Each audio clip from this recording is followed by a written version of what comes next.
안녕하세요. 여비의 책방의 달세뇨입니다. 오늘 달세뇨가 읽어드릴 책은 셜록 홈즈 시리즈 중 노드의 건축업자입니다. 이번 셜록 홈즈 영상은 문예 춘추사에서 도움을 주셨습니다. 그럼 달세뇨가 읽어드리는 노드의 건축업자 시작하겠습니다.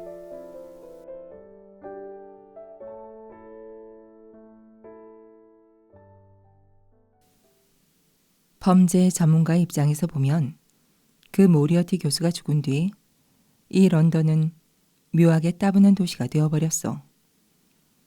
이렇게 말한 셜록 홈즈에게 내가 한마디 했다. 자네가 그렇게 생각한다고 해서 의식 있는 시민들이 거기에 동의하지는 않을 걸세. 홈즈가 씩 웃으면서 아침 식탁에서 의자를 뒤로 밀었다. 맞아, 그럴 거야. 내 입장만 주장할 수는 없겠지. 세상을 위해서는 잘된 일이니까. 손해를 본 사람은 아무도 없어. 딱 한 사람. 일거리가 없어서 실업자가 된 전문가를 뺀다면 말일세. 그 남자가 런던을 휘젓고 다녔을 때는 매일 아침 신문에 재미있는 기사가 여러 실리곤 했지.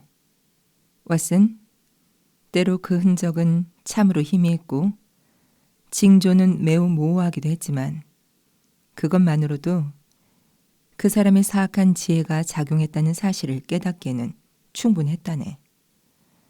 마치 거미줄 끝이 희미하게 떨리는 것을 보고 거미줄 한가운데에 추하고 섬뜩한 거미가 있음을 깨닫듯이 말일세.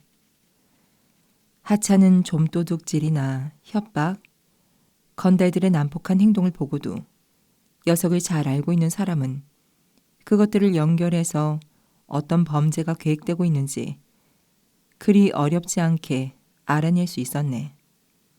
전 유럽을 둘러봐도 범죄 전문가에게 지능적인 범죄 세계를 연구하기에 런던만큼 좋은 도시는 없었지. 그런데 지금은 홈즈는 어깨를 으쓱하고는 다름 아닌 자기 자신이 런던을 그렇게 만들었다는 사실에 반은 장난삼아 불만을 표했다. 홈즈가 모리어티 교수와의 싸움 끝에 3년이나 모습을 감추었다가 런던으로 돌아오고 나서 몇 달 뒤의 일이었다. 그 무렵 나는 홈즈의 부탁으로 병원을 매각하고 그리운 베이커가의 옛 하숙집으로 돌아와 있었다. 켄싱턴에 있던 내 조그만 병원을 산 것은 버너라는 젊은 의사였다.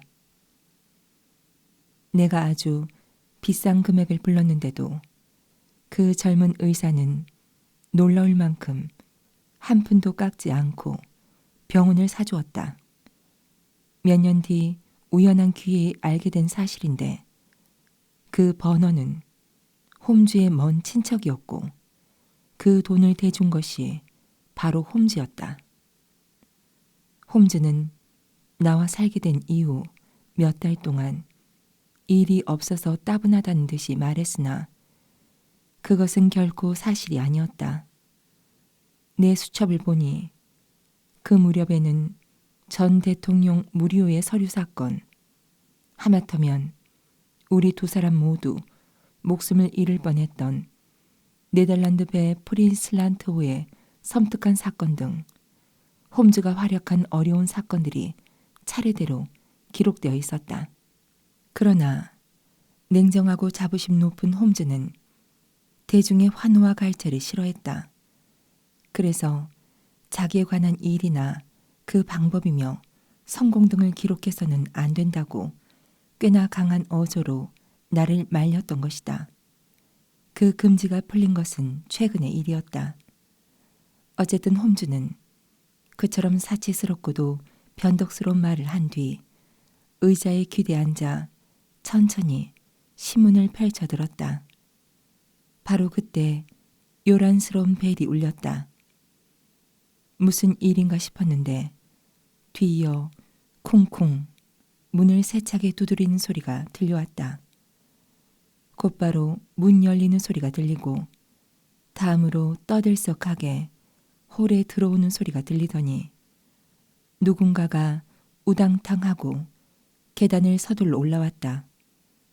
그리고 다음 순간 눈에 핏발이 서고 머리가 헝클어진 청년이 다급하게 방으로 뛰어들어왔다. 얼굴은 새파랗게 질려 있었다.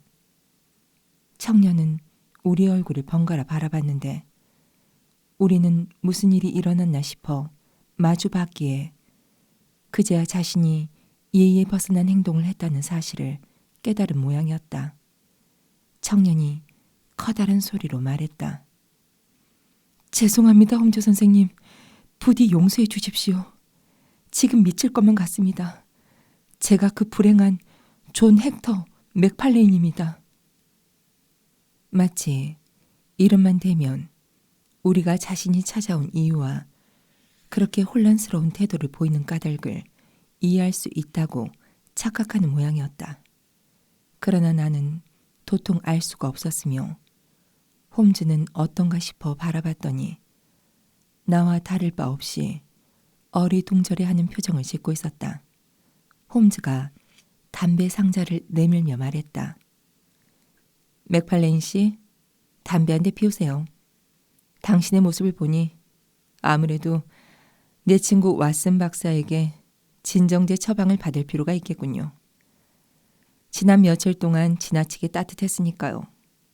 자, 마음이 조금이라도 안정되었다면 그 의자에 앉아서 천천히 조용히 이야기를 들려주시죠. 당신은 누구고 무슨 일로 왔습니까? 당신은 자기 이름을 대면 내가 다 알고 있을 것이라고 오해하는 듯 하지만 나는 당신이 독심 변호사이며 프리메이슨 회원이자 천식을 앓고 있다는 사실밖에 모릅니다.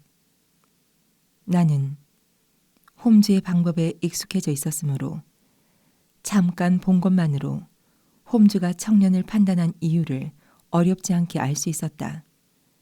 어딘지 단정치 못한 옷차림, 가지고 있는 법률 서류와 시계 장식, 거친 숨소리를 보면 대부분은 짐작할 수 있는 것들이었다. 그러나 맥팔레이는 깜짝 놀라 눈을 둥그렇게 떴다. 네, 맞습니다, 홈즈 선생님. 거기에 덧붙여서 저는 지금 런던에서 가장 불행한 사람입니다. 그러니 제발 저를 외면하지 마십시오. 저를 잡으러 와도 제 이야기가 끝나기 전까지는 넘겨주지 마세요. 사실을 다 말할 수 있도록 말이죠. 밖에서 선생님이 저를 위해 노력해 주신다고 생각하면 저도 기꺼이 교도소에 들어갈 수 있습니다. 당신을 잡으러 온다고요? 이거 참 아니, 흥미롭군요. 대체 어떤 혐의를 받고 있습니까? 로 노우드의 조노스 올더컷 씨를 살해했다는 혐의입니다. 표정이 풍부한 홈즈의 얼굴에 가엾다는 듯 동정의 빛과 함께 만족스러워하는 기색이 섞여 떠올랐다. 홈즈가 말했다.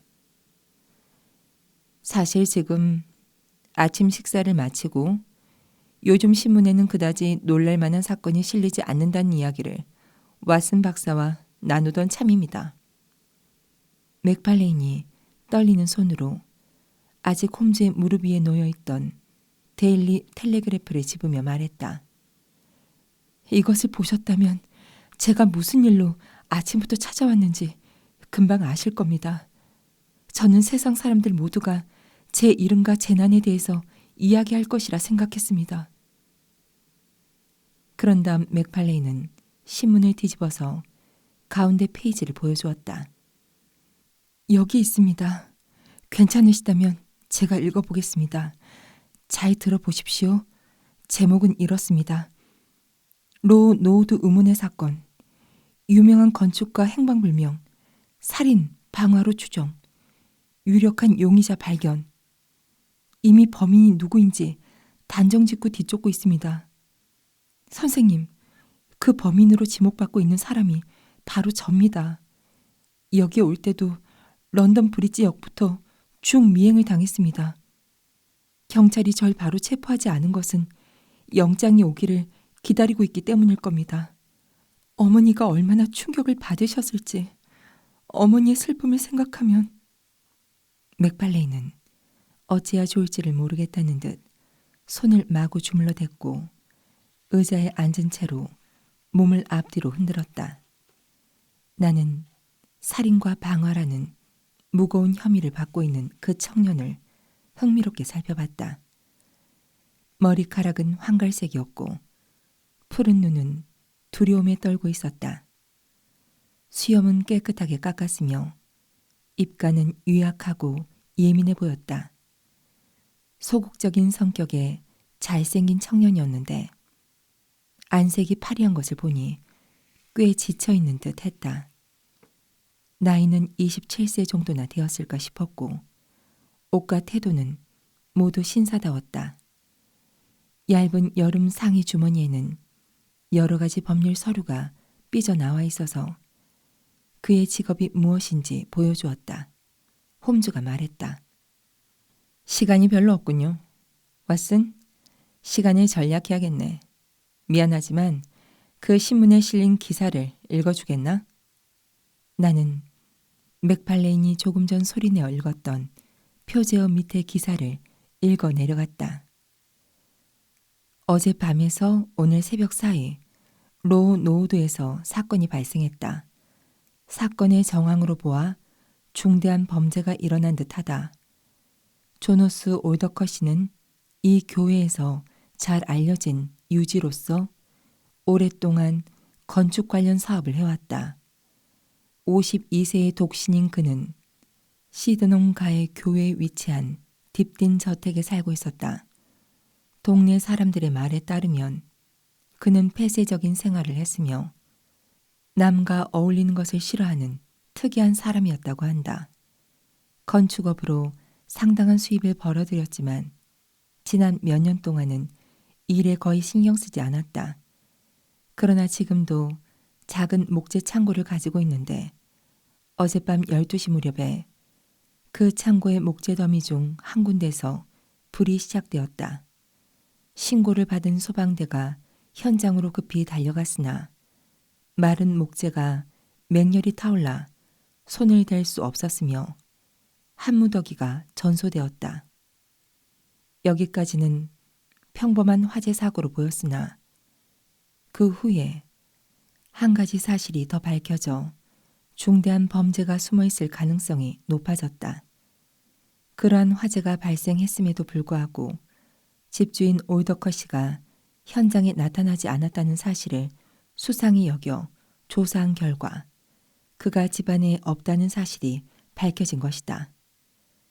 경찰의 조사에 의하면 올더커 씨가 침실에서 잠을 잔 흔적이 없으며 금고도 열려 있었고 중요한 서류가 방에 흩어져 있었다고 한다.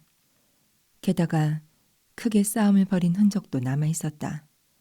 더욱 자세히 조사해 보니 소량의 혈흔이 발견되었고 떡갈나무 지팡이에도 피가 묻어 있었다.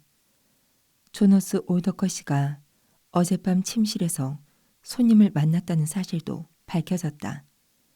그 손님은 그레션 빌딩 426호에 있는 그레이엄 앤 맥팔레인 사무소의 존 헥터 맥팔레인 변호사로 지팡이도 그의 것이었다. 경찰은 범죄 동기가 될 만한 유력한 증거를 잡은 듯하며 이는 런던 전체를 떠들썩하게 할 대사건으로 발전할 듯하다. 속보. 본지 인쇄 직전에 새로운 정보가 들어왔다. 존 헥터 맥팔레인 씨는 조노스 올더컷이 살해 용의로 체포되었거나 적어도 체포 영장이 발부된 듯하다. 그 후 노우들이 수사했더니 놀라운 사실이 발견되었다. 피해자로 추정되는 건축가의 침실에는 격투를 벌인 흔적 말고도 열려있는 프랑스식 창문으로 묵직한 물건을 끌고 나간 흔적이 발견되었다. 그리고 그 흔적은 화재 현장으로 이어져 있었으며 화재 현장을 엄밀히 수사한 결과 검게 탄 시체가 발견되었다. 경찰은 끔찍한 범죄가 일어났다고 보고 있다. 즉 피해자는 침실에서 무엇인가에 맞아 목숨을 잃었고 소리를 빼앗겼으며 범인은 범행을 저지르고 시체를 목재 창고로 끌고 간 다음 범행을 감출 목적으로 불을 질렀다고 추정된다. 한편 이번 사건은 지금까지 수많은 사건을 처리한 런던 경찰국의 레스 레이드 경위가 담당하며 평소와 다름없이 기민하고도 정력적인 수사로 범인을 밝혀내리라 기대된다. 셜록 홈즈는 눈을 감고 양쪽 손가락을 가볍게 맞붙인 채 이 놀라운 기사에 귀를 기울이고 있었다. 내가 다 읽자 홈즈는 예의 나른한 목소리로 말했다. 몇 가지 재미있는 점이 있군요. 맥팔레인 씨, 먼저 묻고 싶은 것이 있습니다. 어떻게 지금까지 자유로운 몸으로 있는 겁니까? 당신을 체포할 이유는 충분한 듯 싶은데요. 홈즈 선생님, 저는 런던 블랙히스의 토링턴 저택에서 부모님과 함께 살고 있습니다. 하지만 어젯밤에는 조너스 올더컷이 집에서 일처리가 상당히 늦어지는 바람에 노우드의 호텔에서 묵었습니다. 그리고 오늘 아침에 거기서 바로 사무실에 가려 했습니다. 기차에 탈 때까지 저는 이 사건에 대해서 전혀 몰랐는데 기차 안에서 방금 친구분이 읽어주신 신문 기사를 봤습니다. 저는 제가 위험한 상황에 처해 있음을 깨닫고 선생님에게 부탁할 생각으로 급히 서둘러 여기로 달려왔습니다. 제가 블랙히스의 집으로 갔다면 혹은 이 사실을 모르고 사무실로 갔다면 틀림없이 붙잡혔을 겁니다. 런던 브리지 역에서부터 저를 미행하던 사람이 있었습니다. 그 사람은 분명히 저건 뭡니까? 벨소리가 울렸고 뒤이어 계단을 올라오는 묵직한 발소리가 들려왔다. 그리고 낯익은 얼굴에 레슬레이드 경위가 문 앞에 모습을 드러냈다. 경위의 어깨 너머로 제복을 입은 경찰관 한두 명의 모습이 얼핏 보였다. 레슬레이드가 말했다. 존 헥터 맥팔레인 씨. 맥팔레인이 창백해진 얼굴로 자리에서 일어났다. 로노드의 조너스 올더컷이 살해 혐의로 체포하겠습니다. 맥팔레인은 이제 끝장이라고 말하는 듯한 몸짓으로 우리를 돌아본 뒤 맥이 빠진 듯 의자에 털썩 주저앉았다. 홈즈가 말했다. 잠깐만 레슬레이드. 30분 정도 늦어져도 크게 문제되지는 않을 겁니다. 이 신사는 지금 우리에게 매우 흥미로운 이번 사건에 대해 이야기하던 중이었습니다. 사건 수사에 도움이 될지도 몰라요. 지금까지 사건 수사에 어려운 점이라고는 하나도 없습니다. 레슬레이드 경위가 무뚝뚝한 어조로 말했다. 그럴지도 모르겠지만 그래도 경위가 허락해 준다면 이 사람의 말을 꼭 들어보고 싶습니다. 어쩔 수 없군요. 선생님에게는 싫다고 말할 수가 없지 않겠습니까? 여러 가지로 도움을 받았고 경찰국도 빚을 지고 있으니까요. 하지만 저는 용의자 곁에서 떠날 수 없습니다. 그리고 맥팔레인 씨에게 밝혀두겠는데 지금부터 당신이 하는 말은 후에 당신에게 불리한 증거로 사용될 수도 있습니다. 우리 의뢰인이 말했다. 고맙습니다. 저는 그저 제 말을 들으시고 거짓없는 진실을 알아주셨으면 하는 마음뿐입니다. 그 이상은 아무것도 바라지 않습니다. 레슬레이드가 시계를 꺼내며 말했다. 정확히 30분 주겠소. 맥팔레인이 바로 이야기를 시작했다. 우선 저는 조너스 올더컷 씨를 이번에 처음 알았다는 사실을 밝혀두고 싶습니다. 이름은 알고 있었습니다. 꽤 오래전부터 부모님이 그 사람과 알고 지냈기 때문입니다. 하지만 요즘에는 서로 왕래도 없었습니다. 그래서 어제 오후 3시 무렵 그 사람이 사무실로 찾아왔을 때는 깜짝 놀라지 않을 수 없었습니다. 하지만 그 사람이 찾아온 목적을 들었을 때는 더욱 놀랐습니다. 그 사람은 공책에서 찢어낸 종이를 4-5장 가지고 있었는데 거기에 휘갈겨 쓴 무엇인가가 적혀 있었습니다. 이것이 바로 그 종이입니다. 올더커 씨는 그것을 탁자 위에 놓으며 말했습니다. 이것은 내 유언이요, 맥팔레인 씨. 이걸 법률이 인정하는 정식 서류로 만들어 주셨으면 하오. 작업이 끝날 때까지 여기서 기다리겠소. 저는 바로 작업에 들어갔는데 그때 제가 얼마나 놀랐는지 모르실 겁니다. 일부를 제외하고 그 사람의 전 재산을 제게 남기겠다고 적혀 있었으니까요. 그 사람은 작은 체구에 하얀 족제비 같은 느낌이 드는 묘한 사내였는데 눈썹이 하얗게 샜습니다. 제가 놀라서 올려다보자 올더커 씨는 날카로운 잿빛 눈으로 재밌다는 듯 저를 가만히 바라봤습니다. 저는 유언의 내용을 읽으면서 정신이 이상해진 것이 아닐까 했고 제 눈을 믿을 수도 없었습니다. 그 사람이 말하기로는 자기는 독신이고 친척도 거의 없다고 했습니다. 그리고 젊었을 때 우리 부모님과 아주 친하게 지냈고 제가 아주 믿음직한 청년이란 말을 들었다고 합니다. 그래서 변변찮은 사람에게 재산을 물려주기보다는 제게 물려주기로 결정했다고 했죠. 물론 거절할 이유도 없었기에 저는 횡설수설 감사의 인사를 했습니다.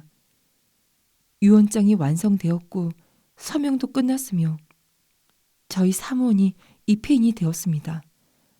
이 파란 종이가 유언장이고 이 종이 쪽지가 방금 전에 설명한 유언장 초안입니다. 작업이 모두 끝나자 조노스 올더커 씨가 말하길 제가 좀 봐줬으면 하는 서류가 아주 많다고 했습니다. 건물이나 토지 증서, 그것 말고도 재산에 관계된 증서 등이 있는데 그것을 보여줘야 마음이 놓일 것 같으니 그날 밤에 노후도에 있는 자신의 집으로 와달라는 것이었습니다. 유언장도 그때 가지고 와서 모든 것을 정해두자고 했습니다. 그리고 올더커 씨는 이렇게 말했습니다. 모든 일이 다 끝날 때까지 이번 일을 부모님에게 말씀드리지 마시오. 우리 둘이서 나중에 그분들을 깜짝 놀라게 해드리자고. 귀찮을 만큼 여러 번 강조하셨고 저에게 꼭 지키겠다는 약속을 하게 했습니다. 홈즈 선생님, 잘 아시겠지만 무슨 말을 들어도 그때 저는 거절할 수가 없었습니다. 상대방은 재산을 물려주려는 은인이었으니까요. 그때는 무슨 일이든 그 사람이 만족할 수 있도록 처리하자는 생각뿐이었습니다. 그래서 집으로 전보를 쳐서 중요한 일 때문에 얼마나 늦어질지 알 수 없다고 알렸습니다. 올더커 씨는 밤 9시 전에는 집에 갈 수 없을 것 같으니 그때 와서 함께 식사나 하자고 했습니다. 저는 9시까지 올더커 씨 집에 가려 했으나 집을 찾는데 약간 시간이 걸려서 9시 반이 조금 안 된 시간에 도착했습니다. 그 사람을 홈즈가 말을 끊었다. 잠깐만요. 누가 현관문을 열었습니까? 중년 여자였습니다. 아마 가정부였을 겁니다. 그런데 그 여자가 당신의 이름을 먼저 말했죠? 맞습니다. 이야기를 계속하세요. 맥팔레인이 이마에 땀을 닦고 뒤이어 말했다. 그 여자가 저를 거실로 안내해 주었습니다. 거기에는 간단한 야식이 준비되어 있었습니다. 식사가 끝나자 조노스 올더커 씨는 저를 침실로 데려갔는데 그곳에 큰 금고가 있었습니다. 올더커 씨는 금고를 열어 서류 뭉치를 꺼냈고 그런 다음 둘이서 서류를 살펴봤습니다. 그 일이 끝난 것은 밤 11시에서 12시 사이였습니다. 올더커 씨는 가정부를 깨우기 미안하다며 스스로 프랑스식 창문을 열어 저를 배웅해 주었습니다. 그 창문은 처음부터 열려 있었던 것 같았습니다. 홈즈가 물었다. 블라인드는 내려져 있었나요? 글쎄, 어땠더라? 반쯤 내려져 있지 않았을까요? 아, 맞아. 생각났습니다. 창문을 열기 위해서 블라인드를 당겨 올렸습니다. 그럼 내려져 있었다는 이야기로군요. 네. 그리고 저는 지팡이가 보이지 않아 당황했습니다. 그러자 올더컷이가 말했습니다. 너무 신경 쓰지 마시오. 앞으로 자주 만나게 될 테니 다음에 올 때까지 맡아두겠소. 그래서 저는 올더컷이를 남겨두고 돌아왔는데 그때 금고는 열려 있었고 서류는 책상 위에 쌓아둔 상태였습니다. 그런데 그때는 블랙 히스로 돌아가기에 너무 늦은 시간이어서 애널리 암스라는 여관에 묵었습니다. 그리고 아침이 되어 신문을 전부 읽기 전까지 아무것도 몰랐습니다. 이 놀랄만한 이야기를 듣는 동안 눈썹을 한 번인가 두 번 축혀 올리며 초조해하던 레슬레이드 경위가 기다렸다는 듯이 말했다. 홈즈 선생님, 아직 더 듣고 싶은 것이 있습니까? 블랙히스에 가보기 전까지는 없습니다. 레슬레이드 경위가 당황해서 되물었다. 노우도 아닌가요? 아, 그랬던가? 잠깐 착각했던 모양이군. 홈즈는 말은 이렇게 했지만 늘 그렇듯이 수수께끼 같은 미소를 머금고 있었다.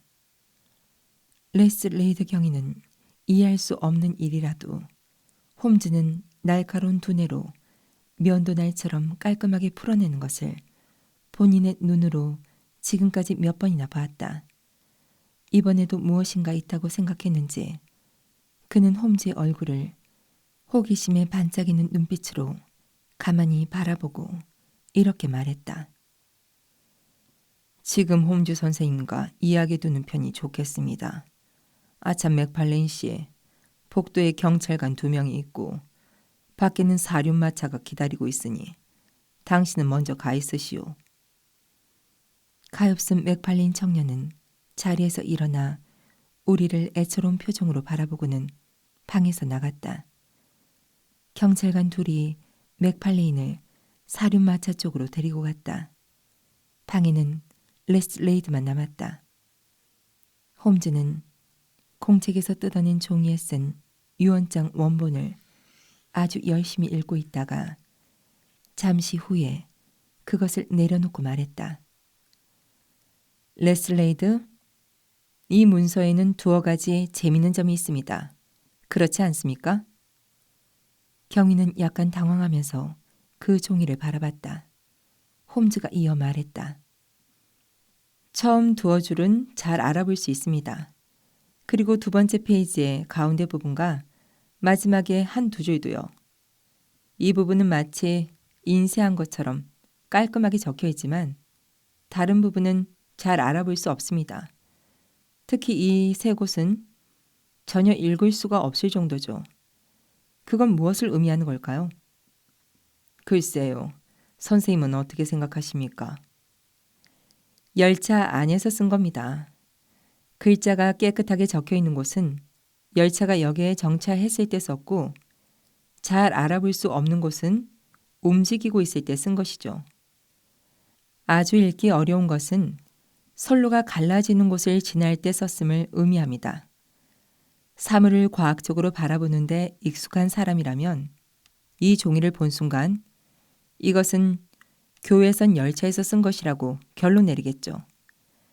대도시에서 가까운 곳이 아니고서야 이렇게 많은 갈림길이 있을 리 없으니까요. 처음부터 끝까지 열차에 타고 있는 동안 썼다고 가정한다면 급행 열차에 탔다는 사실을 알 수 있어요. 노우드에서 런던 브릿지 사이를 오가는 급행 열차는 도중에 한 번밖에 정차하지 않습니다. 출발하기 전 중간역, 종착역에서 쓴 부분이 바로 인쇄된 것처럼 깨끗하게 적혀 있는 부분에 해당되죠. 레슬레이드는 웃음을 터뜨리고 말했다. 선생님은 추리를 시작하면 필요 없는 것까지 줄줄이 늘어나서 머리가 팽팽 돈다니까요. 그것이 이번 사건과 무슨 관계가 있습니까? 다시 말해서 그 청년의 말이 틀리지 않았다는 뜻입니다. 이 유언장의 원본은 올더컷 씨가 어제 열차 안에서 쓴 거예요. 이렇게 중요한 서류를 열차 안에서 쓰다니 이상하지 않습니까? 그건 올더컷 씨가 이 유언장을 그다지 중요하게 생각하지 않았다는 사실을 의미합니다. 처음부터 지킬 생각이 없는 유언장이라면 열차 안에서 쓸 수도 있겠죠. 그러나 레슬레이드의 의견은 달랐다. 그런가요? 그렇다면 올더컷은 자신을 죽이라고 유혹하는 문서를 쓴 셈이로군요. 당신은 정말 그렇게 생각합니까? 홈즈 선생님은 그렇게 생각하지 않습니까? 글쎄요. 그렇다고 말할 수도 있겠지만 어쨌든 이번 사건에는 아직 알 수 없는 부분이 너무 많아요. 알 수 없는 부분이라고요. 이걸 모르는 일이라고 한다면 세상에 아는 일이 어디 있겠습니까? 어떤 노인이 있는데 그 사람이 죽으면 그 재산을 물려받을 수 있다는 사실을 갑자기 알았습니다. 청년이 어떻게 할까요? 청년은 아무에게도 말하지 않고 그날 밤 어떤 구실을 만들어 그 노인의 집을 찾아갔습니다. 청년은 그 집에 있는 유일한 제3자인 가정부가 잠들기를 기다렸다가 그 노인과 단둘이 있게 되었을 때 죽인 겁니다. 그리고 목재 창고에 불을 질러 시체를 태운 다음 근처 호텔로 도망쳤습니다. 방 안이나 지팡이에 묻은 피는 아주 흐릿합니다. 그래서 청년은 틀림없이 피를 흘리지 않고 살인에 성공했다고 여겼고 시체만 불태우면 그가 어떻게 죽었는지도 아무도 모를 것이라고 생각했습니다. 살해 방법이 밝혀지면 자기가 바로 의심받게 될 테니까요. 어떻습니까? 이것으로 모든 사실이 분명해지지 않았습니까?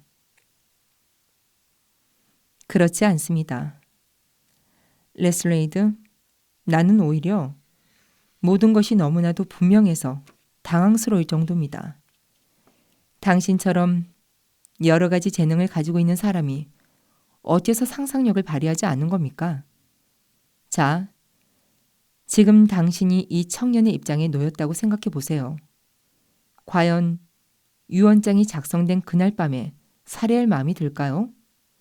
두 가지 일을 바로 연관지을 수 있는 행동을 했다가는 위험하다고 생각하지 않을까요?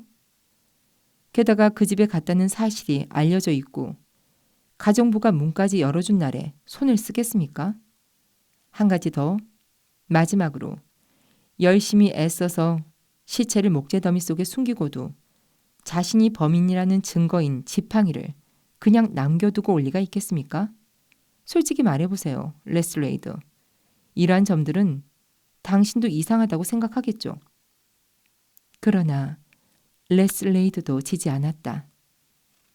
그 지팡이 말인데요.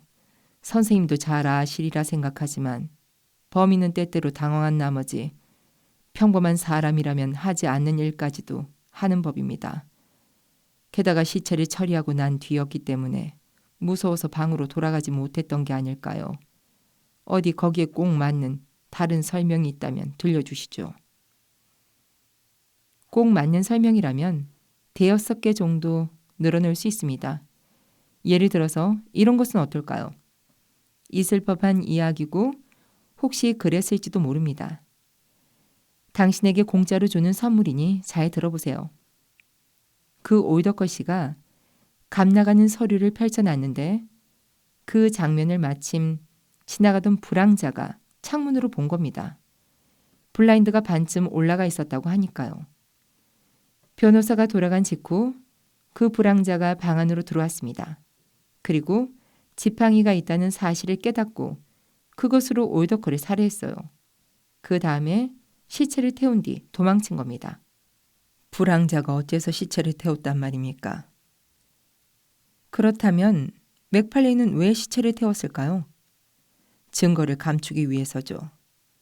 그렇다면 불황자도 살인이 없었던 것처럼 꾸미기 위해서가 아니겠습니까? 그럼 불황자는 왜 아무것도 가져가지 않은 겁니까?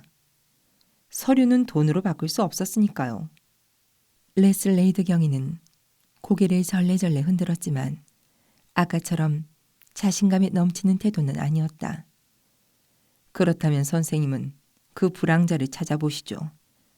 선생님이 그 녀석을 뒤쫓는 동안 저는 맥팔레인을 진범으로 생각하고 철저히 추궁할 생각입니다. 누가 옳은지 곧 밝혀지겠죠. 하지만 이 점은 분명히 해두겠습니다. 우리가 살펴본 바에 따르면 서류는 단 한 장도 없어지지 않았습니다. 그야 그렇겠죠. 맥팔레인은 정당한 상속인으로 어차피 다 자기 것이 될 테니 아무것도 훔칠 필요가 없었으니까요. 그 점에 관해서는 홈즈도 생각이 정리되지 않은 듯 했다. 어쨌든 증거만 놓고 보면 당신의 생각이 유리하다는 사실을 부정하지는 않습니다.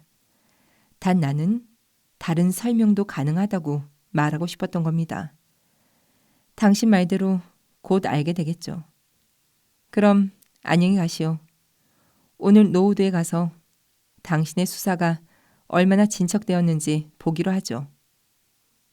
레슬레이드 경위가 돌아가자 홈즈는 자리에서 일어나 외출 준비를 시작했다. 자신의 마음에 꼭 드는 일을 찾은 사람처럼 활기에 넘쳐 있었다. 그가 부지런히 프로코트를 입으며 말했다. 왓슨, 가장 먼저 가야 할 곳은 조금 전에 말한 대로 블랙 히스일세. 왜 노우드에 먼저 가지 않는 건가? 왜냐하면 우리는 연속해서 일어난 두 개의 특이한 사건을 만났기 때문일세. 그런데 경찰은 우연히도 두 번째 사건이 실제 범죄로 이어져서 그쪽에만 주의를 집중시키는 과오를 범하고 있네. 하지만 나는 첫 번째 사건에 우선 빛을 비춰서 어느 정도 사안을 분명히 한 뒤에 전체적인 사건을 밝혀나가는 것이 순리라고 생각하네. 갑자기 뜻밖의 인물을 상속인으로 삼겠다는 유언장을 작성한 이유를 알아내면 뒤이어 일어난 일도 간단히 정리할 수 있을지 몰라. 아니 왓슨, 자네의 도움은 필요 없을 듯하네. 특별히 위험하지도 않을 테고 위험하다면 나 혼자 갈 리가 없지 않은가? 저녁에는 돌아올 수 있을 걸세. 내게 도움을 청하며 뛰어들어온 그 가엾은 청년에게 조금이라도 도움이 될 만한 보고를 가지고 온다면 좋으련만. 홈즈는 꽤 늦은 시간에 돌아왔다. 피로에 지친 얼굴로 초조해하는 그의 모습을 보고 그렇게 기대하며 나섰던 목적을 이루지 못했음을 알 수 있었다. 그는 1시간 동안이나 바이올린을 연주하며 마음을 가라앉히려 노력했다. 그러나 결국 바이올린을 집어 던지더니 하루 종일 잘 풀리지 않던 자신의 지난 하루에 대해 자세히 설명하기 시작했다. 왓슨, 전부 헛수고였네. 최악이었어. 레슬레이드 앞에서는 큰 소리 쳤지만 이번만은 그 사람이 옳고 내가 틀렸을지도 몰라. 내 직감은 죄다 사실과 다르고 영국 배심원들이 내 추리를 레슬레이드가 늘어놓은 사실들보다 더 중요하게 생각할 만큼 똑똑하지는 않을 테니까. 블랙 히스에는 갔었나? 물론 갔다네 왓슨. 그리고 죽은 올더커가 아주 질 나쁜 녀석이라는 사실을 금방 알아냈어. 맥팔레인의 아버지는 아들을 찾으러 나가서 집에 없었고 어머니만 집에 있었지. 몸집이 작고 눈이 파란 사람이었는데 걱정과 노여움으로 온몸을 부들부들 떨고 있었어. 물론 어머니는 아들이 죄를 저질렀을 리가 없다고 굳게 믿고 있었네. 하지만 올더커가 살해당했다는 사실에는 놀라지도 않았고 가엾게 생각하는 것 같지도 않았어. 그뿐만 아니라 올더커를 아주 좋지 않게 이야기하더군. 그대로라면 경찰에서는 맥팔레인의 짓이라고 더욱 굳게 믿고 있을 거야. 평소에 어머니가 올더커를 나쁘게 이야기한 말을 들었다면 아들도 그 사람이 미워져서 언젠가는 폭력을 쓰게 될지도 모르니까. 맥팔레인 부인은 이렇게 말했다네. 그 사람은 인간이라기보다 사악하고 교활한 원숭이에 더 가까워요. 젊었을 때부터 그랬어요. 그래서 내가 물었지. 그때부터 알고 지내셨습니까? 아이다 마다요. 그 사람은 제 약혼자이기도 했어요. 하지만 저는 비록 가난하기는 해도 그 사람이 아닌 훨씬 더 훌륭한 사람과 결혼한 것을 지금도 신께 감사드리고 있어요. 그 사람이 제 약혼자였을 때 어느 날 그가 세 장의 고양이를 풀어두었다는 끔찍한 이야기를 들었어요. 저는 그 사람의 잔인함에 몸서리가 쳐져서 그날 이후부터는 만나지 않았어요. 이렇게 말하며 부인은 서랍을 뒤져서 칼로 갈길갈길 찢은 여자 사진 한 장을 꺼내더군. 이건 제 사진이에요. 그 사람이 제 결혼식 날 아침에 이것과 함께 저주의 말까지 더해서 제게 보냈답니다. 내가 말했지. 그랬군요. 하지만 지금은 부인을 용서하지 않았을까요? 아드님에게 전 재산을 물려주었을 정도인데요. 말도 안 돼요, 홈즈 씨. 조너스 올더커가 살아있든 죽었든 아들이나 저는 그 사람에게 무엇 하나 받고 싶지 않아요. 하늘에는 신이 계세요. 그 악당을 벌하신 신께서 아들의 손이 그 악당의 피로 더럽혀지지 않았다는 사실을 반드시 증명해 주실 거예요. 맥팔레인 부인은 발끈해서 이렇게 외쳤다네. 나는 한두 가지 단서를 얻어내려 했지만 내 추리에 도움이 될 만한 것은 하나도 알아내지 못했어. 도리어 여러 가지 점에서 내 생각과 반대되기도 했지. 그래서 나는 결국 포기하고 노우드로 향했네. 노우드의 딥딘 저택은 요란한 벽돌로 지어진 크고 현대적인 건물이었어. 앞에는 월계수 숲이 있는 잔디밭이 있었고 오른쪽으로 약간 구석지고 길에서 약간 안쪽으로 들어선 곳에 불이 났던 그 목재 창고가 있더군. 여기 수첩에 대충 그린 약도가 있어. 이 왼쪽에 올더커의 침실로 통하는 창문이 있지. 이 그림을 보면 알 수 있지만 도로에서 이 창문을 통해 안을 들여다볼 수 있다네. 이 한 가지 사실만이 오늘 얻은 유일한 수학이야. 레슬레이드는 없었지만 부하인 경관들이 대신 조사하고 있더군. 마침 경찰들이 굉장한 보물을 발견한 순간이었어. 경찰들은 아침부터 잿더미를 뒤지고 있었는데 검게 타버린 유해 말고도 조그맣고 둥글며 색이 변한 금속성 물체를 몇 개 발견했다네. 나도 직접 봤는데 그 물체는 바지 단추가 분명했어. 그 중에는 올더커의 옷을 만드는 양복점인 하이 암스라는 이름이 뚜렷하게 새겨진 것도 있었다네. 나는 어떤 흔적이 남아있지 않을까 싶어서 잔디밭을 유심히 살펴봤어. 하지만 최근 맑은 날이 계속돼서 땅이 완전히 철판처럼 딱딱해지는 바람에 발자국 하나 찾아내지 못했다네.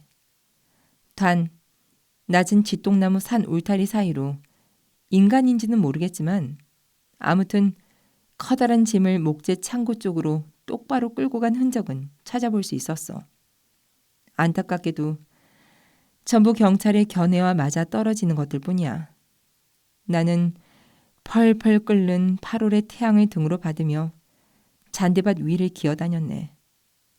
1시간이 지나서야 일어났지만 그 이상은 아무것도 발견하지 못했어. 이렇게 큰 실패를 맛본 뒤에 나는 침실로 들어가 다시 조사했다네. 핏자국은 아주 조그만 얼룩이나 변색 정도로 생각될 만큼 적었지만 어쨌든 새로운 것이었어. 지팡이는 이미 경찰이 가져갔지만 거기에도 핏자국이 희미했다고 하더군. 맥팔레인도 인정했으나 지팡이는 우리 의뢰인이 가져온 것임에는 틀림이 없어. 용단에는 두 남자의 발자국이 남아있었지만 제3자의 것으로 보이는 것은 전혀 없었지. 이것도 레슬레이드에게 유리한 점이야. 그 사람에게 유리한 재료들이 하나 둘 쌓여가는데 나는 한 걸음도 나아가지 못했다네. 딱 한 가지. 내가 희망을 발견한 아주 희미한 불빛이 있었어. 물론 지금은 아무런 가치도 없다고 할 수도 있지만 금고 속의 내용물은 대부분 꺼내서 탁자 위에 올려놨더군. 그것을 살펴보니 서류는 봉투 몇 개에 넣어 밀랍으로 봉인해 두었지만 그중 한두 개는 경찰에서 봉인을 뜯어놨네. 내가 보기에 썩 가치 있는 것은 아무것도 없었고 은행 통장도 소문으로 듣던 것과는 달랐다네. 하지만 거기에 있는 서류가 전부라는 생각은 들지 않았어. 좀 더 가치 있는 서류가 몇 개 있을 것 같았지만 하나도 발견되지 않았다네. 만약 그것이 없어졌다는 사실을 증명해 보인다면 곧 자신이 상속하게 될 것을 훔칠 리가 없다고 한 레스 레이드의 주장을 그대로 돌려줄 수 있을 텐데 말이야. 볼 것은 다 봤고 마지막으로 가정부를 만났어. 그때까지 남아있는 유일한 희망이었지. 가정부의 이름은 렉싱턴 부인인데 몸집이 작고 피부가 거뭇하고 말이 없는 여자로 의심이 많은지 곁눈질을 했어. 나는 그녀를 보자마자 마음만 먹으면 뭔가 말해줄 수 있는 사람이구나 하는 생각이 들었네. 하지만 렉싱턴 부인은 조개처럼 입을 꾹 다물고 있더군. 부인은 이렇게 말했어. 맥팔레인 씨는 9시 반에 오셨어요. 지금 와서 생각해보면 그런 사람을 집에 들인 것이 원통할 따름이에요. 자신은 10시 반에 잠자리에 들었지만 방이 반대편 끝쪽에 있기 때문에 무슨 일이 있었는지 아무 소리도 듣지 못했다고 했네. 맥팔레인 씨는 분명히 모자와 지팡이를 홀에 남겨두고 돌아갔어요. 한밤중이 되어 불이 났다는 소리에 처음으로 눈을 떴어요. 가엾은 주인 나리는 틀림없이 살해당한 거예요. 주인님에게 적은 없었느냐고요? 적이 없는 사람이 있을까요? 주인님은 다른 사람과 거의 교제를 하지 않아서 사업과 관계 있는 사람 말고 다른 손님은 없었어요. 잿더미에서 나온 단추를 봤는데 어젯밤 입고 있던 옷에 달려있던 게 확실해요. 한 달 동안이나 비가 내리지 않아서 나무는 아주 메말라 있었어. 그래서 굉장히 맹렬한 기세로 타올라 그녀가 달려나갔을 때 야적장은 이미 불바다가 되어 있었지.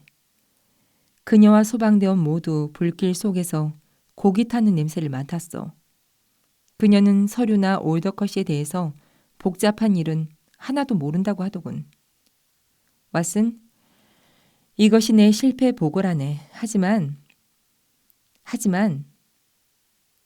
홈즈가 가느다란 주먹을 꾹 쥐고 확신에 찬 목소리로 말했다. 뭔가 잘못되었어. 나는 느낌으로 알 수 있네. 아직 밝혀지지 않은 것이 숨어 있다네. 가정부인 렉시턴 부인은 그것을 알고 있어. 그 가정부의 눈에는 저항감 같은 것이 담겨 있으니까. 그런 눈빛은 마음속에 좋지 않은 음모를 꾸미고 있을 때만 보이는 것이야. 하지만 왓슨, 이런 소리를 해봤자 도움될 것 하나 없다네. 뜻밖의 행운이라도 찾아오지 않는 한 이 노우드 사건은 우리의 성공 기록에 포함되지 못할 것 같아. 하지만 맥팔레인의 모습을 본다면 배심원들도 정말 범인일지 다시 한번 생각해보게 될 걸세. 왓슨, 그건 위험한 생각일세. 그 끔찍한 살인자 버트 스티븐스를 기억하고 있겠지? 1887년에 우리에게 도움을 청했던 사람이야. 다정하고 주일 학교에라도 다닐 법한 청년 아니었나? 듣고 보니 그렇군. 그러니 다른 가설을 생각해보고 그것을 증명할 만한 증거를 찾아내지 못한다면 맥팔레인을 도울 길은 없어. 그 청년을 범인으로 보는 가설에는 아직 허점이 없다네. 아니, 오히려 조사하면 조사할수록 그것이 사실인 것처럼 보이지. 그런데 아까 말했던 올더커의 서류에는 약간 묘한 점이 있었어.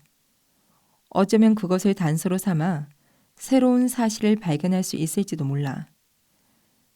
은행 통장을 자세히 살펴보니 돈이 얼마 남아있지 않았어. 왜냐하면 지난 1년 사이에 코닐리어스라는 사람에게 몇 번에 걸쳐서 상당한 금액을 지불했기 때문일세. 올더커는 이미 건축업에는 거의 손을 뗐으니 그런 돈을 지불할 필요는 없었을 걸세. 그렇다면 그런 상당한 금액을 받은 코닐리어스라는 사람은 대체 누구일까? 그 점을 꼭 알고 싶어. 사건과 어떤 관계가 있을지도 모르니까. 코닐리어스가 주식 중매인일 가능성도 생각해 봤지만 그렇게 거액을 지불할 만한 증권은 하나도 없었네. 다른 조사가 전부 무의로 돌아갔으니 이걸 조사할 만한 가치는 있다고 생각하네. 은행에서 누가 그 수표를 현금으로 바꿨는지 알아볼 생각이야. 하지만 왓슨, 레슬레이드가 그 가엾은 청년을 교수대로 보냈는데 성공하고 일이 마무리 지어질 것 같은 불길한 예감을 감출 수가 없네. 우리에게 이보다 더한 불명예는 없을 거고 경찰국에게는 커다란 승리가 될 거야. 그날 밤 홈즈가 얼마나 잤는지는 모르지만 내가 아침을 먹기 위해 아래층으로 내려가 보니 그는 창백하고 거칠한 얼굴로 눈만 반짝이고 있었다. 눈 주변은 거먹게 죽어 있었고 그가 앉은 의자 주위 융단에는 담뱃재가 어지러이 흩어져 있었다. 틀림없이 밤새도록 생각이 잠겨 있었던 것이리라. 바닥에는 신문의 첩판이 나뒹굴었고 탁자 위에는 전보 한 통이 펼쳐져 있었다. 이걸 어떻게 생각하나 왓슨? 홈즈는 이렇게 말하면서 탁자 너머로 전보를 건네주었다. 노우드에서 온 것으로 다음과 같은 내용이었다. 새로운 주요 증거를 찾았음. 맥팔레인을 유죄로 만들 확증임. 이번 사건에서 손을 떼기 바람. 레슬레이드. 내가 말했다. 이거 꽤나 심각한 듯하군. 레슬레이드가 지르는 승리의 함성일세. 홈즈는 씁쓸하게 웃었지만 바로 뒤이어 말했다. 하지만 이번 사건에서 손을 떼기에는 아직 이르네.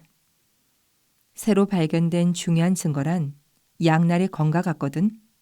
레슬레이드에게는 맥팔레인을 유죄로 만드는데 도움이 될지 몰라도 내게는 무죄로 만들 증거가 될 수도 있어.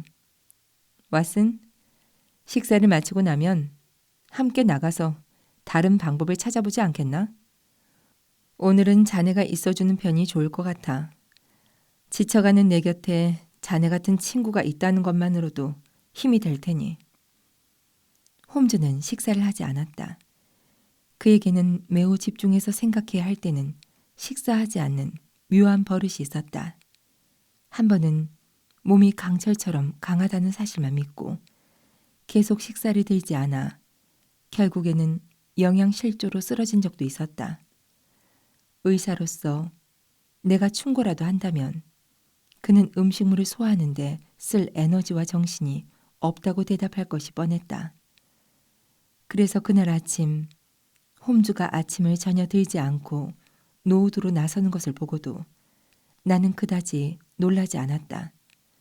딥딘 저택은 앞서 이야기한 대로 교회에서 흔히 볼 수 있는 주택이었는데 그 앞에는 여전히 구경꾼들이 모여 있었다. 우리는 문 안에서 레슬레이드 경위를 만났다. 그의 얼굴은 승리감에 반짝이고 있었으며 승리감에 들뜬 태도를 감추지 않았다. 그가 외쳤다. 아, 홈즈 선생님. 우리가 틀렸다는 증거를 잡으셨나요? 불황자는 찾으셨고요. 홈즈가 싸늘하게 말했다. 나는 아직 어떤 결론도 내리지 않았습니다. 우리는 어제 결론을 내렸습니다. 그리고 지금 그게 옳다는 사실을 증명했고요. 그러니 선생님도 이제 인정하시죠. 이번에는 우리가 한 발 앞서 사건을 해결했다는 사실을 말입니다. 경위? 분위기를 보니 아주 예사롭지 않은 일이 일어났나 보군요. 레슬레이드 경위가 커다란 소리로 웃었다.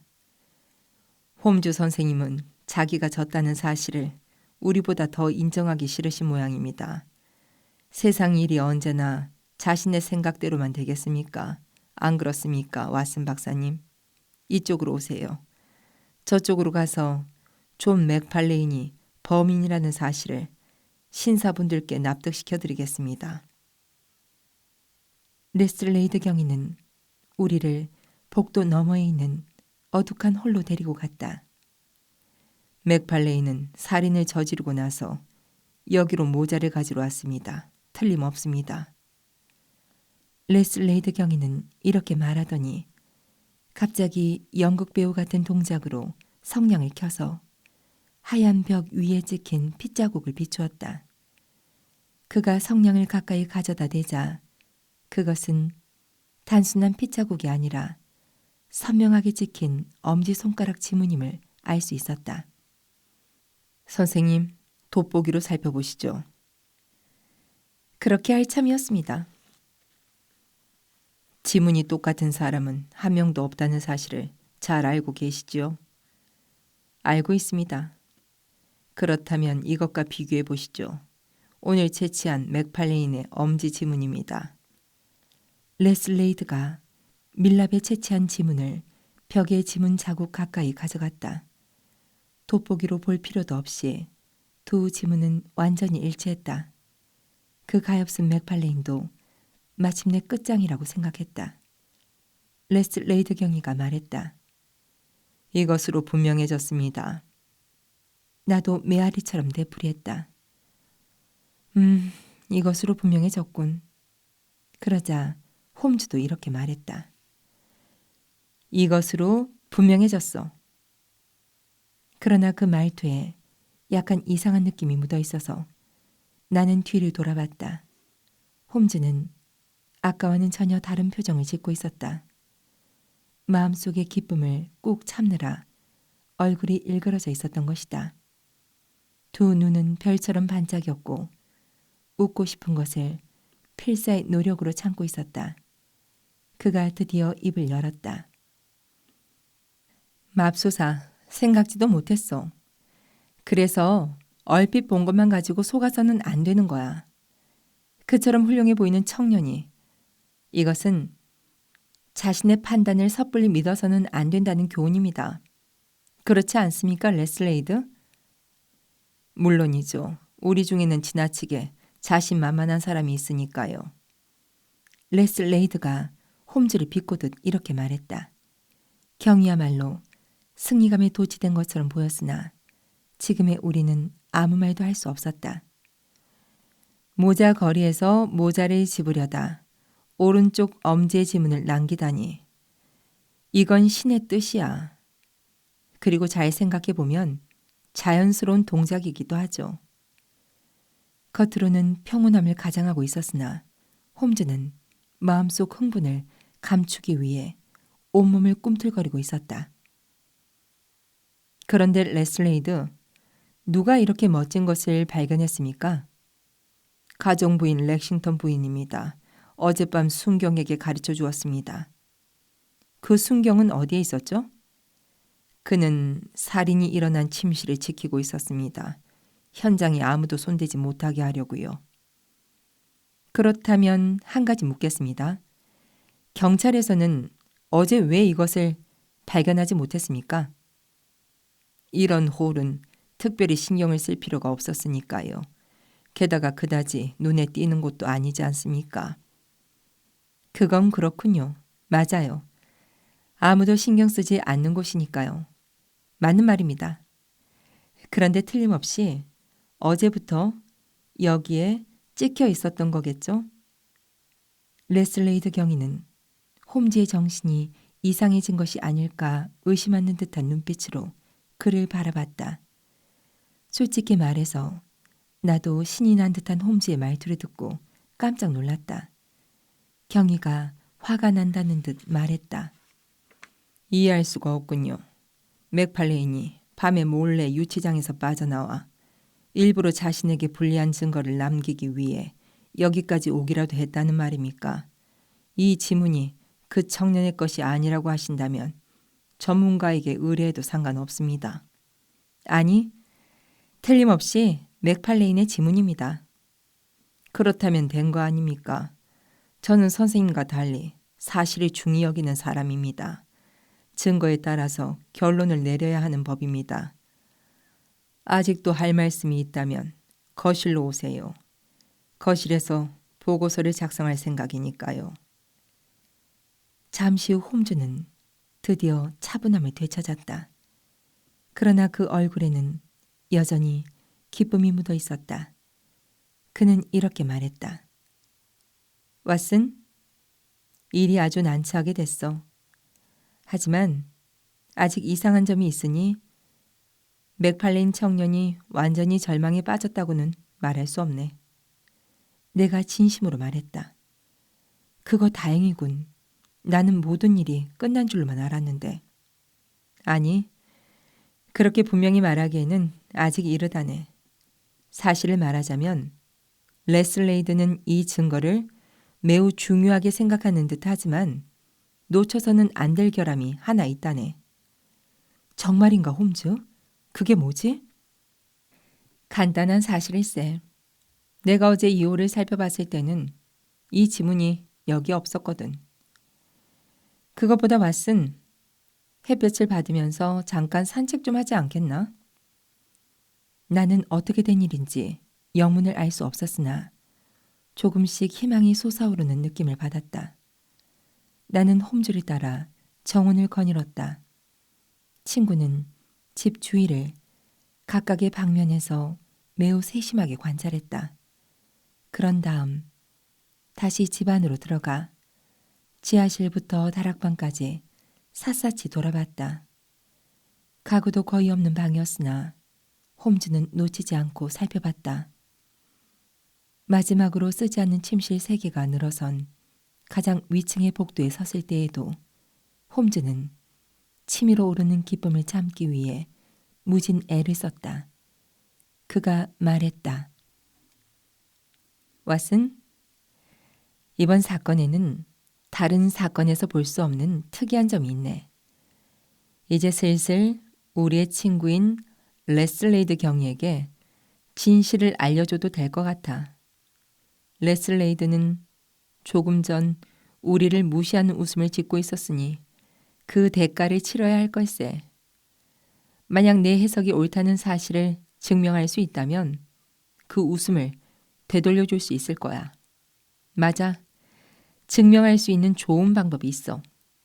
홈즈가 거실에 들어섰을 때 레슬레이드는 아직도 무엇인가를 쓰고 있었다.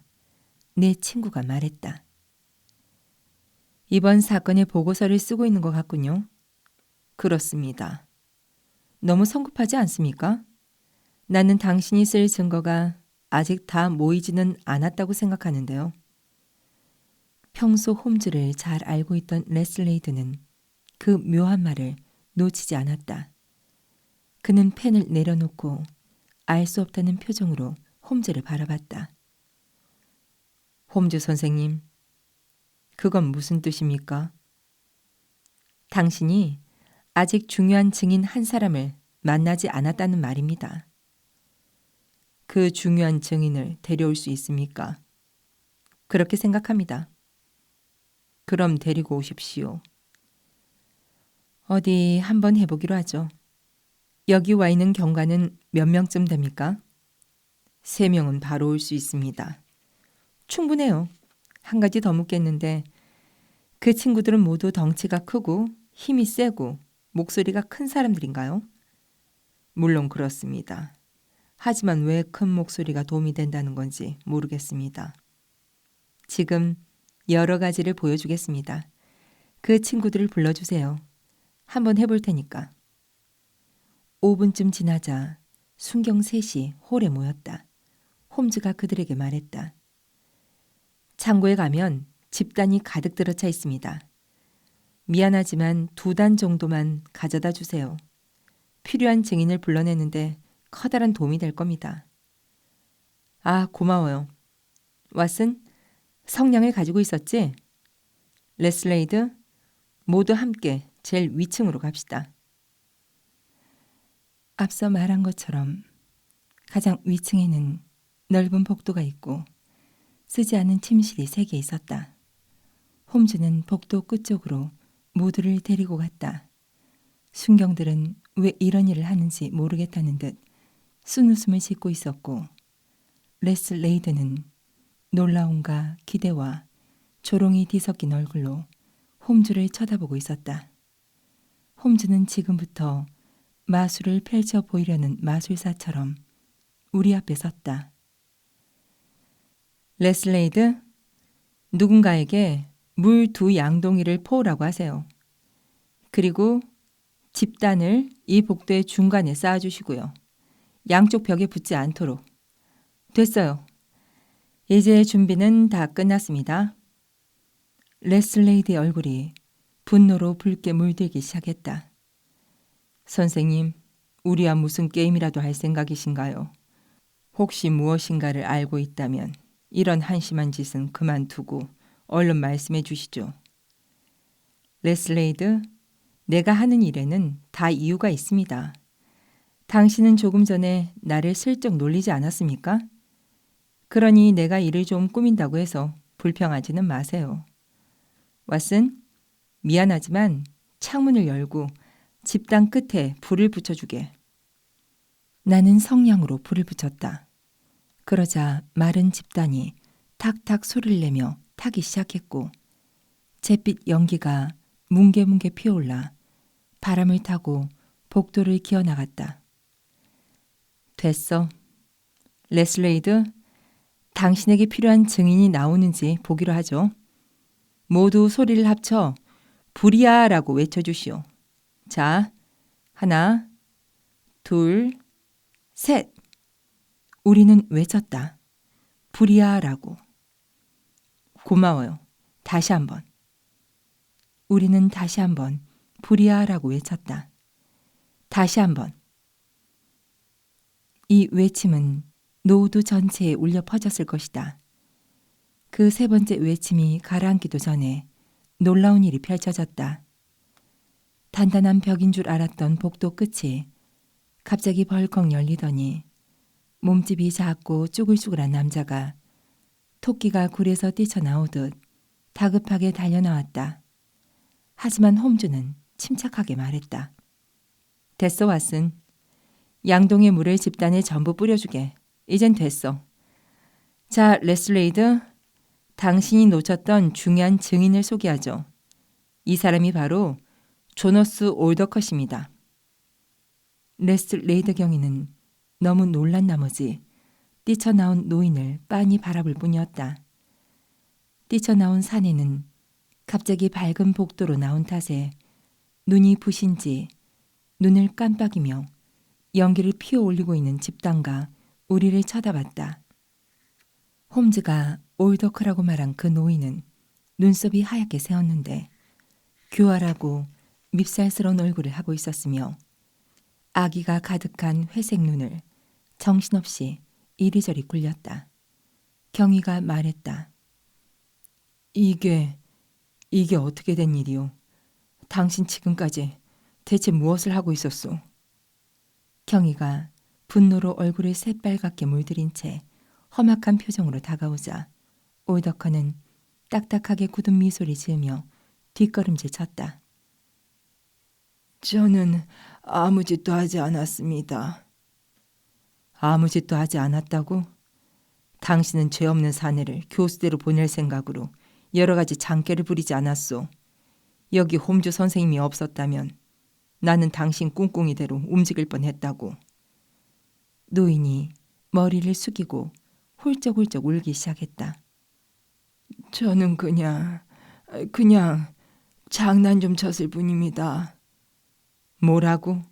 이게 장난이라고? 재미있는 장난이었다고 웃을 수 있는 것도 여기까지요. 장담하겠는데 더 이상 당신이 한 짓거리 때문에 웃을 수 없을 거요. 이 자리 데려가. 내가 갈 때까지 거실에서 꼼짝 못하게 해. 순경이 올더커를 데리고 가자 경위가 말했다.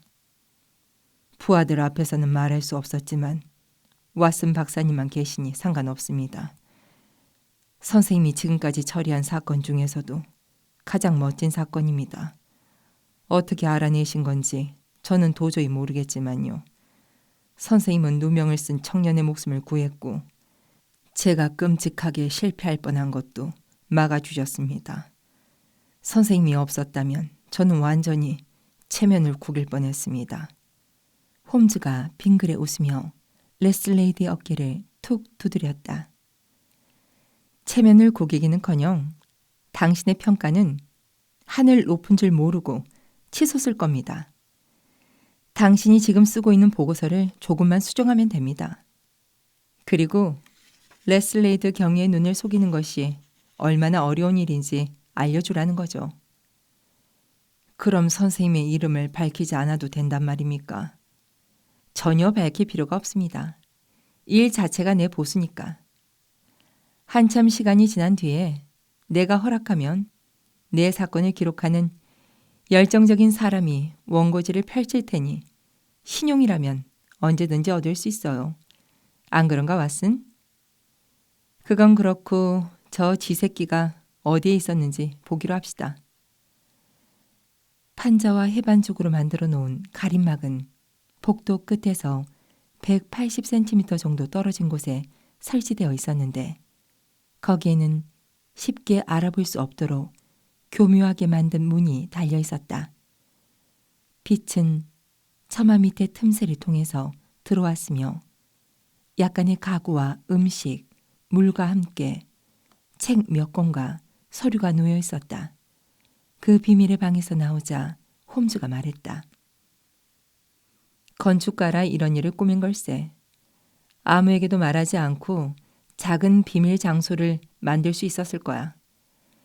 가정부는 알고 있었겠지만 그러고 보니 레슬레이드, 그 여자도 얼른 잡아두는 편이 좋겠군요. 그렇게 하겠습니다. 그건 그렇고 이런 곳이 있다는 사실을 어떻게 알았습니까? 나는 그 남자가 반드시 이 집 어딘가에 숨어 있을 것이라고 생각했습니다. 그래서 여러 가지로 살펴봤는데 이 복도를 걸어보고 같은 길이어야 할 아래층의 복도보다 6걸음 정도 짧다는 사실을 깨달았습니다. 그래서 저 남자가 어디에 있는지 분명히 알게 된 거죠. 그리고 나는 그 녀석이 불이 났다고 소란을 피워도 가만히 숨어있을 작자는 아니라고 판단했습니다. 물론 안으로 뛰어들어 잡을 수도 있었지만 그것보다는 스스로 뛰쳐나오게 만드는 편이 더 재미있지 않겠습니까? 그리고 당신에게는 약간의 빚도 있었으니까요. 그 빚은 제대로 돌려받았습니다. 그것보다 녀석이 이 집에 숨어 있다는 사실을 어떻게 아신 겁니까? 엄지손가락 지문 때문이었습니다. 당신은 그게 결정적 증거라고 말했지만 전혀 다른 의미로 분명해졌던 겁니다. 어제는 거기에 지문이 없었으니까요. 레슬레이드, 당신도 알고 있을지 모르겠지만 나는 세세한 부분에도 세심하게 신경을 씁니다. 내가 어제 홀을 살펴봤지만 거기에는 분명히 지문이 없었어요. 그러니 그 지문은 밤사이에 찍혔다는 사실을 알 수 있었죠. 그렇다면 대체 어떻게 찍은 겁니까? 아주 간단합니다. 올더커는 맥팔레인을 집으로 불러 서류를 보인 뒤 서류를 다시 봉했어요. 그때 올더커는 맥팔레인에게 아직 굳지 않은 밀랍 부분에 엄지를 대고 꾹 누르게 했던 겁니다. 아주 자연스럽고 순간적인 일이었기에 맥팔레인도 기억하지 못하겠죠. 어쩌면 우연히 그렇게 됐고 올더커도 나중에 그것을 쓸 계획은 없었을지도 모르고요. 그런데 비밀의 방에서 갖가지 생각을 하다가 문득 그 지문을 이용하면 맥팔레인을 범인으로 확정짓는 절대적인 증거를 만들 수 있다는 생각이 떠올랐겠죠. 아주 간단한 일이었을 겁니다. 우선 봉투에 밀랍에 찍힌 지문을 채취해 틀을 만들고 자신의 손가락을 바늘로 찔러 나온 피를 거기에 묻힙니다. 그리고 밤에 홀 벽에 찍은 거죠. 자신이 했는지 가정부를 시켰는지는 알 수 없지만 그 남자가 비밀의 방으로 가져간 서류를 살펴보면 틀림없이 밀랍의 지문이 찍힌 봉투가 나올 겁니다. 의심스럽다면 내기를 해도 좋습니다. 훌륭합니다. 정말 훌륭한 추리예요. 말씀을 듣고 모든 사실을 알았습니다. 그런데 녀석은 어째서 이처럼 끔찍한 음모를 꾸몄을까요? 갑자기 얌전해진 레슬레이드가 마치 어린 학생이 선생님에게 질문을 하는 것처럼 구는 것을 보니 참 우습기도 했고 기분이 유쾌해졌다. 홈즈가 말했다. 그 설명도 그렇게 어려울 것 같지는 않습니다. 지금 아래에서 우리를 기다리는 올더커는 무서울 정도로 집념이 강한 사람입니다. 그 남자가 맥팔레인의 어머니에게 청혼했다가 거절당했다는 사실은 경위도 알고 있겠죠. 아, 몰랐다고요? 그래서 노우드보다 블랙 히스를 먼저 조사해야 한다고 말했던 겁니다. 어쨌든 그 일에 커다란 앙심을 품고 있던 올더커는 원래부터 성격도 고약했고 집착이 강해서 거의 평생에 걸쳐 어떻게 복수를 하면 좋을지 생각했어요. 하지만 영 기회가 찾아오지 않았죠. 그런데 지난 몇 년 동안 운이 나빴는지 여기저기에 큰 빚을 지고 말았습니다. 아마 어딘가에 은밀히 투자했다가 실패라도 했나 봅니다. 그래서 빚을 진 사람들에게 돈을 갚지 않고 지금 있는 돈을 가지고 어딘가로 잠적할 수는 없을까 생각하게 된 겁니다. 그래서 우선은 빚을 진 사람들을 속일 생각으로 은행에 저금한 돈의 대부분을 코닐리어스라는 사람에게 수표로 건네주는 형식을 취했습니다. 물론 코닐리어스는 올더커의 다른 이름입니다.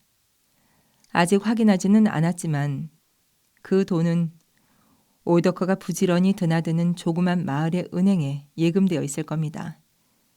그리고 올더커는 돈만 들고 모습을 감추어 이름을 완전히 바꾼 뒤 다른 지방에서 새로운 생활을 시작하려고 했겠죠. 그렇군요. 있을 법한 이야기입니다. 그는 모습을 감출 때 아무런 단서도 남기고 싶지 않았고 아울러 예전에 자신과의 결혼을 거절한 맥팔레인의 어머니에 대한 복수도 하고 싶었습니다. 따라서 그녀의 아들인 맥팔레인이 자신을 살해한 것처럼 꾸미면 이 세상에서 완전히 모습을 감출 수 있을 뿐만 아니라 복수도 할 수 있겠다고 생각한 겁니다. 이 무시무시한 계획을 그자는 멋지게 해냈습니다. 정말 치밀하게 행동했더군요. 유언장은 맥팔레인이 자신을 살해하는 동기가 될 터였고 부모에게는 그 사실을 비밀로 하고 오게 했죠. 게다가 지팡이를 감추고 피를 묻히고 화재 현장에서 검게 탄 동물의 잔해가 나오도록 하고 바지 단추까지 준비해 두었으니 정말 강교함의 천재라고 해도 좋을 정도입니다. 4-5시간 전까지만 해도 그가 친 촘촘한 그물 때문에 더는 맥팔레인을 도울 길이 없어 보였습니다. 하지만 그 남자에게는 어디서 그만둬야 하는지 판단하는 재능이 없었어요. 예술가에게 가장 중요한 재능이 빠져 있었던 셈이죠. 촘촘하게 쳐놓은 그물에 만족하지 못하고 가엾은 맥팔레인의 목에 감은 밧줄을 더욱 세게 조이려 했지만 오히려 그것 때문에 그물이 찢어져 실패하고 말았습니다. 자, 레슬레이드, 그만 아래로 내려가 보죠. 그 남자에게 두어 가지 묻고 싶은 것도 있으니까요. 아래층의 거실로 내려가 보니 악당은 의자에 앉은 채 좌우로 경찰관들의 감시를 받고 있었다. 올더커가 우리를 보고 동정을 구하는 목소리로 말했다.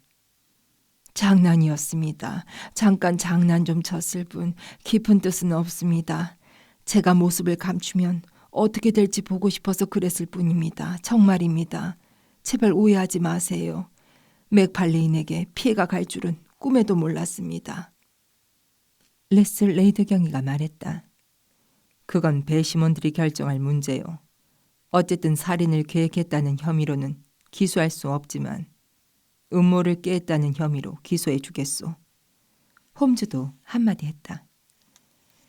그리고 당신에게 돈을 빌려준 사람들은 코닐리어스 씨의 예금에서 그 돈을 돌려받게 될 겁니다.